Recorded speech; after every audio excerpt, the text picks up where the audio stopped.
आजकल लोग थकते ज्यादा है पर रुकते कम है। शहर बदलते हैं, रूटीन बदलते हैं, सपने बदलते हैं, पर अंदर की जमीन क्या वो भी बदलती है? या हम बस चल रहे हैं बिना कहीं रुके?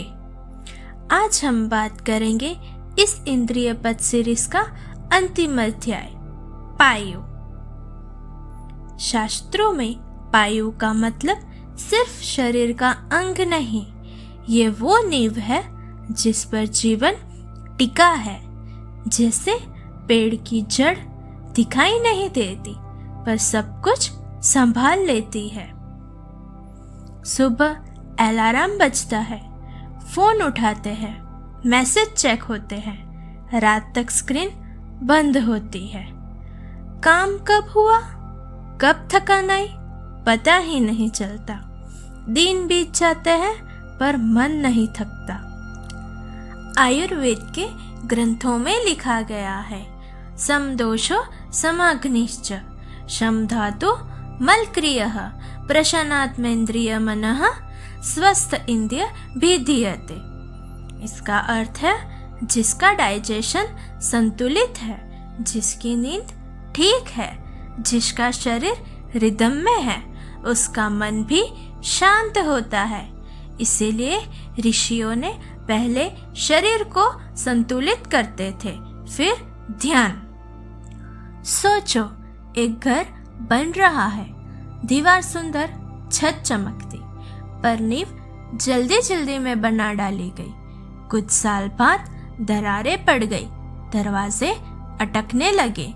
तब पता चलता है नींव दिखती नहीं है पर सब कुछ वही डिसाइड करती है। महाभारत का युद्ध याद करो, दोनों तरफ शोर, नारे, रक्त, क्रोध। इसी बीच एक बूढ़ा योद्धा, शांत भीष्म। उनके पास सब था, शक्ति, सम्मान, अधिकार, पर उन्होंने अपना संकल्प नहीं तोड़ा। पितामह होने के बावजूद हर दिन मर्यादा, न शिकायत न भागदौड़, सिर्फ धैर्य। वो जानते थे जो अंदर स्थिर है उसे बाहर का तूफान नहीं हिला सकता। आज युद्ध तलवार से नहीं, स्क्रीन से होता है। नोटिफिकेशन, कंपैरिजन, प्रेशर, हर पल कुछ नया। इसीलिए मन कभी टिकता नहीं। चलो हम वशिष्ठ ऋषि की दिनचर्या देखते हैं। सुबह ब्रह्म मुहूर्त में उठना, स्नान करना, अग्निहोत्र करना, अध्याय का पारायण करना। शाम को राज दरबार जाना, राजा की समस्या सुनना, प्रजा की पीड़ा दूर करना। रात को ध्यान करना, रोज वही, सालों तक।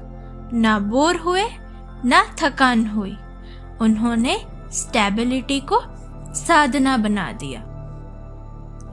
मनुस्मृति में लिखा है, धर्मेण्यहीनाः पशुभिः समानाः। इसका अर्थ बिना नियम और मर्यादा के मानव अपनी शक्ति खो देता है। इसीलिए शास्त्र कहता है, डिसिप्लिन मतलब प्रोटेक्शन। नदी जब पहाड़ों से निकलती है तेज होती है, पर जब किनारे मिल जाते हैं गहरी हो जाती है। शोर कम, शक्ति ज्यादा। आज से कोई क्रांति नहीं, बस एक स्थिर पॉइंट, एक फिक्स टाइम, एक छोटी आदत, एक वादा।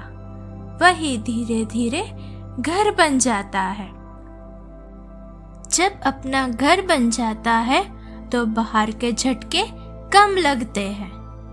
पायु का मतलब कंट्रोल नहीं, पायु का मतलब है अंदर रहने की जगह। इस यात्रा में हमने पहले देखा दुनिया को, फिर देखा खुद को।